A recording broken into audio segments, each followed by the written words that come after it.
wasn't so long ago in the history of man's voyage toward a better world that ships were carrying eager passengers toward the shores of a new nation that was just in the building. Our forefathers were constructing the foundation of this nation by interlocking inseparably the blocks of our political and economic freedoms.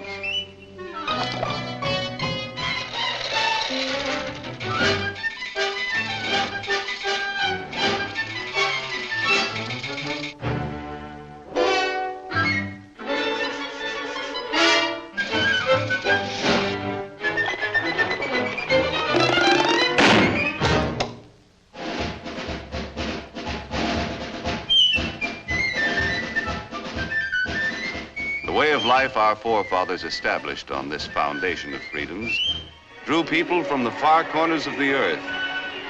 And all those who set foot on these shores had the opportunity to build a better life for themselves.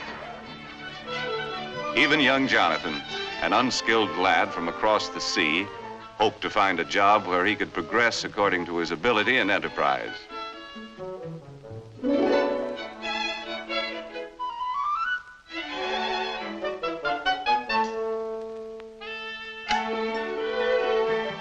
As the years passed, Jonathan's earnings increased. But he still felt that for a man of his skill, it was about time for another raise.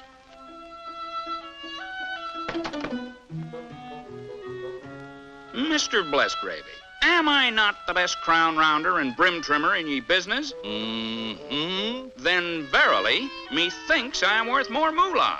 That you are, Jonathan. I'm sorry, lad. No raise, Mr. Blessgravy? I quit. Sales and profits down. Phooey, I could run ye business better myself. Hey, why not? My own business. All you need's a little capital, a little push, and an idea. Yeah, an idea. Let's see. So I said to him, I wouldn't wear that hat to a dog fight. Why, there isn't a decent hat in the entire village. And such prices. Imagine paying that much for a poke bonnet. Why, it was an awful thing. Why not? Women's hats. My own business.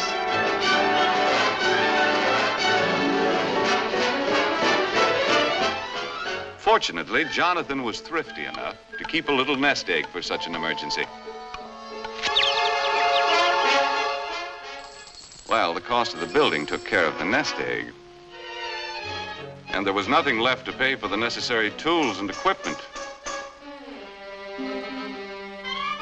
But happily, Jonathan had a good reputation.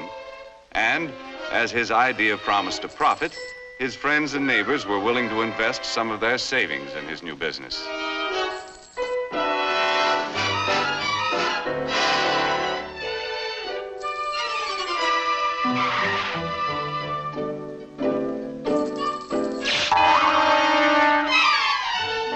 In the nick of time, an enterprising chap showed up with the raw materials to make hats.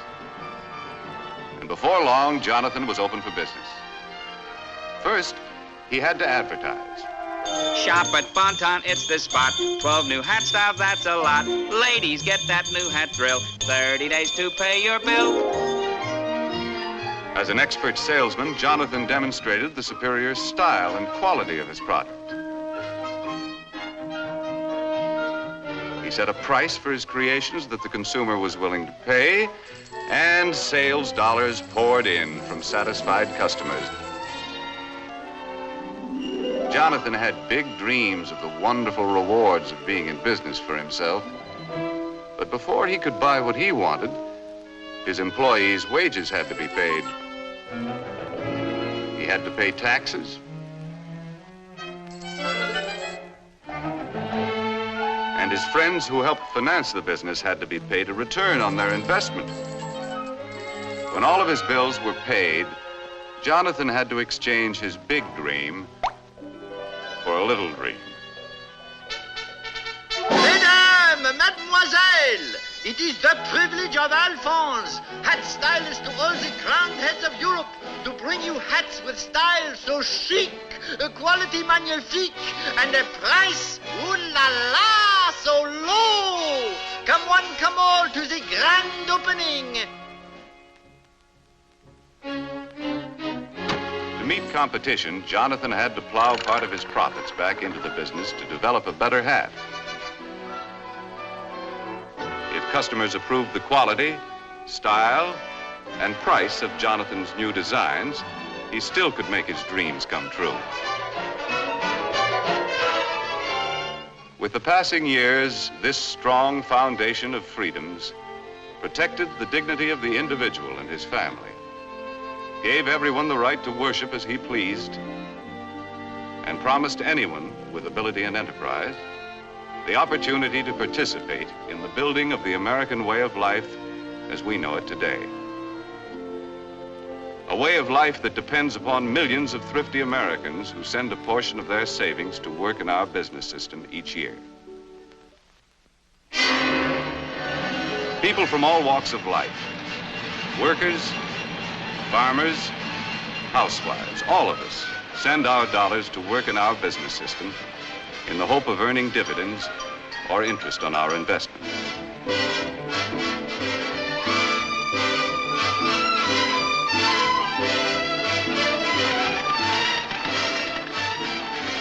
Anyone who has an insurance policy, a bank deposit, or a share of stock is helping to finance our business system. A constant stream of savings dollars must flow into big and small business each year. These dollars help to buy the land, the buildings, the tools and equipment, and create new job opportunities for our expanding population. The goods we produce are distributed to main streets all over the country. While the Main Street of today doesn't look much like the Main Street of Jonathan's time, the principles of our business system remain the same, for businessmen still compete with one another for the consumer's supply of spendable dollars. And Mrs. Consumer is still mighty critical of everything she buys. Uh-oh, competition.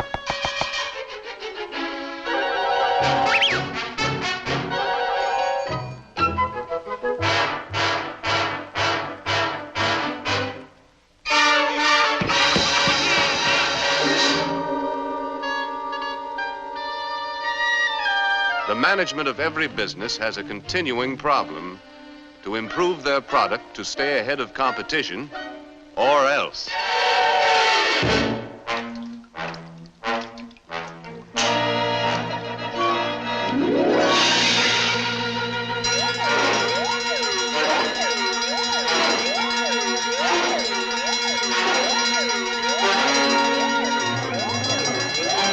Okay, men, this is it. Quick Chill's got the ball. We've got to get it back. Give them that new product play. More style, better quality, new features, and at the right price. Hit the line, men. Let's go. Micrometer, wrench, file, calipers, slide rule. In addition to creating a better product, management develops new tools and more efficient methods to help workers turn out more boxes to sell at a price Mrs. Consumer will pay.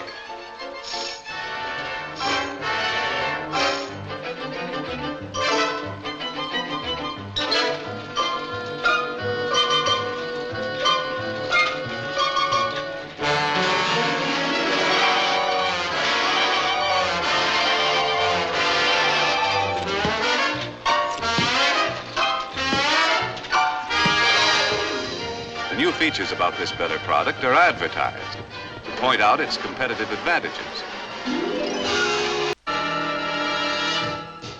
The Auto Magic Perma-Freeze, with plenty of room for groceries galore. The Auto Magic Perma-Freeze, with the super-duper store-o-matic door. Just press the button for your ice, a feature that is new, and extra space all over the place for other items too. In the Auto Magic Perma-Freeze, so see your dealer right away. Get a Perma-Freeze today. Ah, yes, dear lady. Perma-Freeze is your kind of refrigerator. High quality at a low price. Sales dollars from satisfied customers once again flow back to Perma-Freeze. A successful business must have enough sales dollars coming in to enable management to pay the expenses of doing business, such as salaries and wages, materials and supplies, research and product development, plant maintenance and repair. In addition to all of these bills, management has to pay taxes to local, state, and federal governments. Any money that's left over is known as profit. Wise management plows part of it back into the business. The remainder of the profit is paid out as dividends.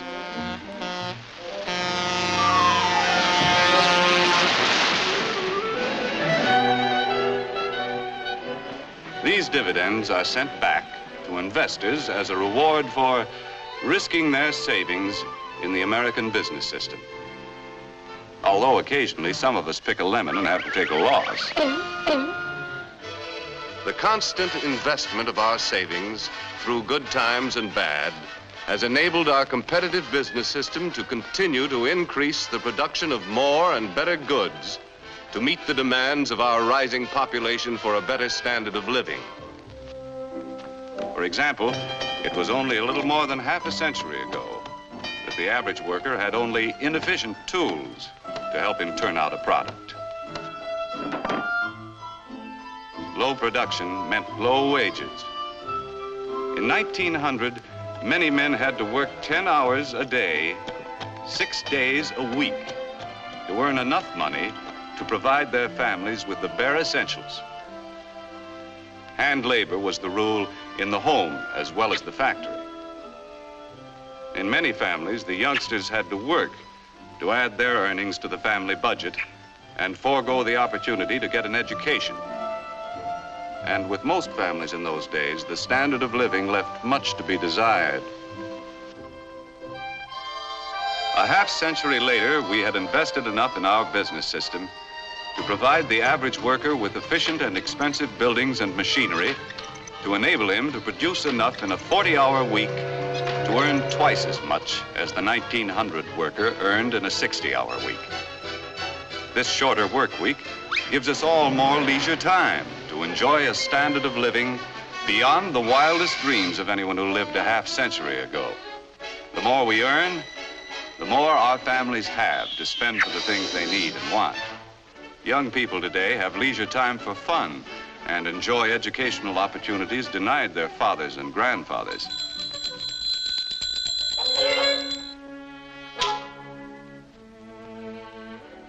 And fortunately, we have been able to raise our standard of living without sacrificing the spiritual side of life, which means so much to the American family. Our business system has continued to provide a better life for our increasing population, in spite of destructive forces which have pounded against our foundation of freedoms with no avail. However, wars, or the threat of wars, interrupt the normal operations of our competitive business system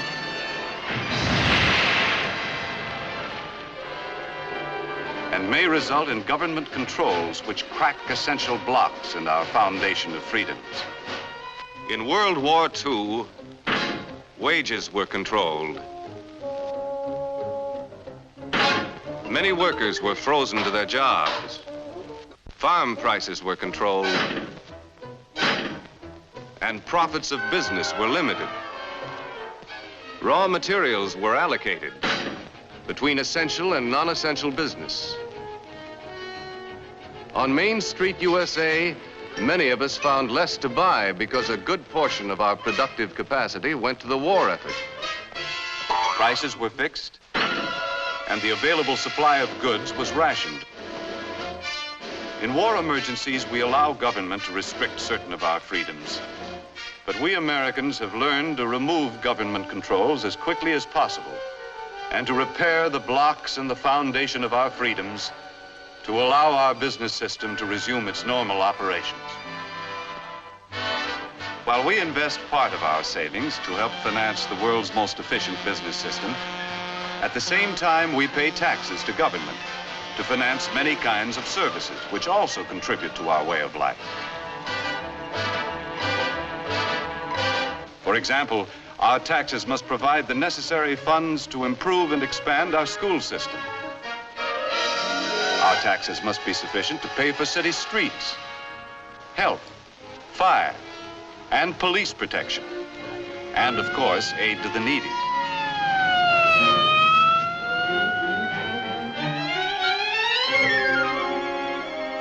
Our state taxes help pay for highways, educational institutions, and among other things, help to finance important experiments to increase the productivity of our farms.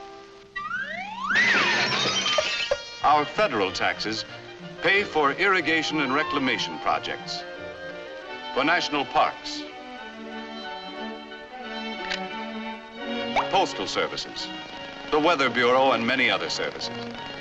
Our taxes have to pay for the enormous cost of past wars and provide the funds for a defense program which will ensure the safety of our country.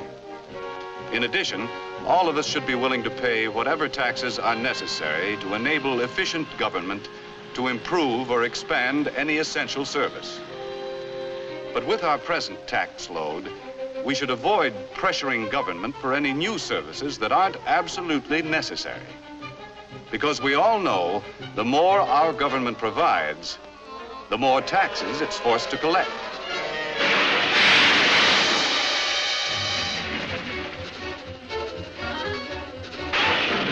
None of us can escape. Big business, small business,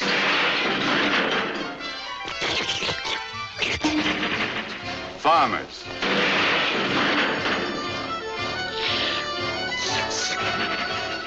workers,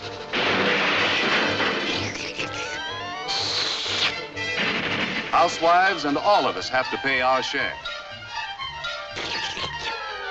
Demanding more and more from government could create a tax burden heavy enough to crack essential blocks in the foundation of our business system. Therefore, we shouldn't let our taxes reach a point where they destroy our ability to save and invest.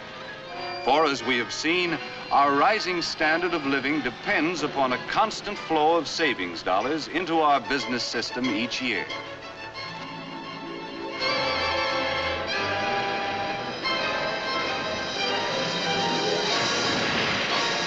In the future of our country, waves of destructive forces will continue to batter against our foundation. When any force weakens the interlocked blocks of our political and economic freedoms, as good citizens, we must be quick to use the tools our Constitution gives us and repair any cracks that may appear. As long as we keep the foundation of our business system strong, we shall be able to maintain and improve the way of life our forefathers conceived and established. A way of life which gave everyone who came to this country the chance to progress according to his ability and enterprise.